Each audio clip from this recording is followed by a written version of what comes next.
तो दोस्तों स्टोरी की शुरुआत में चाचा जी और चाची को देखते हैं। चाचा जी बड़े ही रोमांटिक मूड में होते हैं और आते ही चाची को पकड़ लेते हैं। चाची बोलती है, अरे अरे छोड़ भी दीजिए, कोई देख लेगा तो। चाचा जी बोलते हैं, अरे जिसे देखना है देख लेने दो, आज मुझे कोई फर्क नहीं पड़ेगा। चाची बोलती है, क्या बात है, आज तो बड़े खुश नजर आ रहे हो। चाचा जी बोलते हैं, बात ही कुछ ऐसी है मेरी जान, आज जो मैं तुम्हें खुशखबरी सुनाने वाला हूँ ना, उसके बाद तो तुम भी मेरे ऊपर जान छिड़कोगे। दूसरी तरफ उनकी ये सभी बातें राजेश भी वहाँ खड़ा होकर सुन रहा होता है। चाचा जी बोलते हैं, दरअसल बात ऐसी है कि हमारी एक इन्वेस्टर से बात हुई है और वो हमारी बेकरी में पैसे इन्वेस्ट करने की बात कर रहा है। आज ही मुझे मुंबई के लिए निकलना है और इसके बाद मुझे पुणे जाना है, वहाँ से कुछ वेरीफाई कागज करवाने हैं, उसके बाद ही लौटूंगा जब तक डील फाइनल भी हो जाएगी। हो सके तो मुझे 1.5 से 2 महीने लग जाएंगे, क्या तुम रह लोगी मेरे बिना। चाचा जी बोलती है, हाँ मैं तो रह लूंगी, लेकिन तुम्हारा वो रह पाएगा क्या मेरे बिना। सोच लो। दोनों यहाँ पर मूड बनाने लगते हैं कि तभी राजेश आ जाता है और उनके मूड को ऑफ कर देता है। दरअसल वो चाचा जी के लिए जूस लेके आया था जिसमें उसने कुछ दवाई मिलाई हुई थी। इसके बाद चाचा जी निकल जाते हैं। राजेश चाची से बोलता है, चाची जी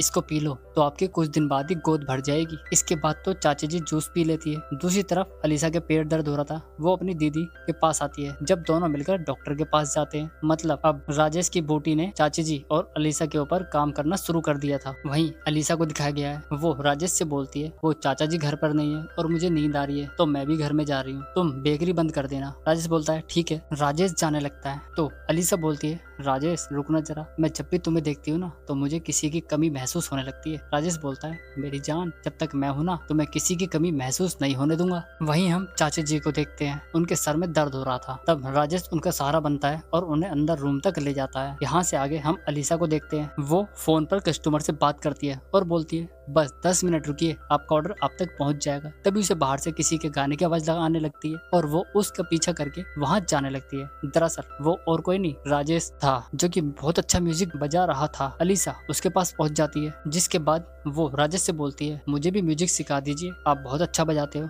इसके बाद वो उसे रूम में ले जाता है और म्यूजिक सिखाने लगता है। वो म्यूजिक सीखते सीखते कब पिक्चर बनाने लगते हैं हमें पता ही नहीं चलता। दरअसल राजेश अलीसा के साथ रोमांटिक होने लगता है और दोनों रोमांटिक कार्यक्रम करने लगते हैं। यहाँ पर दोनों को रोमांस करते हुए दिखाया गया है। दोनों खूब रोमांस करते हैं और पलंग तोड़ते हैं। यहाँ पर दोनों सुख पा लेते हैं। आज अलीसा को वो सुख मिल गया था जिसकी उसे बहुत दिन से चाहत। इसके बाद कहानी में चाची जी को दिखाया जाता है, वो बाहर कपड़े सुखा रही थी। तभी उसका फोन बजता है और डॉक्टर बताता है कि मुबारक हो, आप तो प्रेग्नेंट हो गई हो। ये सुनकर चाची जी को बहुत जोर से गुस्सा आता है, क्योंकि 2 महीने से उसके हस्बैंड घर पर नहीं थे तो प्रेग्नेंट कैसे हुई। वो राजेश की बातों को याद करने लगती है और सोचने लगती है उसी ने कुछ किया होगा। दरअसल राजेश ने ही उसे प्रेग्नेंट किया था। चाची बोलती है, मेरे जूस में क्या मिलाया था। राजेश जोर जोर से हंसने लगता है और बोलता है, वो छोड़ो क्या मिलाया था, पहले उसके बात का सुनो, मजा आ जाएगा। तुम्हारी जूस में दवाई मिलाने के बाद मैं तुम्हें अपने रूम में ले गया, जिसके बाद मैंने वहाँ वो सब किया जो तुम्हारा पति भी नहीं कर सकता था। वहाँ पर हमें दोनों को रोमांस करते हुए दिखाया गया है। दोनों खूब पलंग तोड़ते हैं। चाची उस पर जोर जोर से गुस्सा होने लगती है और बोलती है, मैं तुम्हें छोड़ूंगी नहीं। वो कहता है, चिल्लाओ, जिसे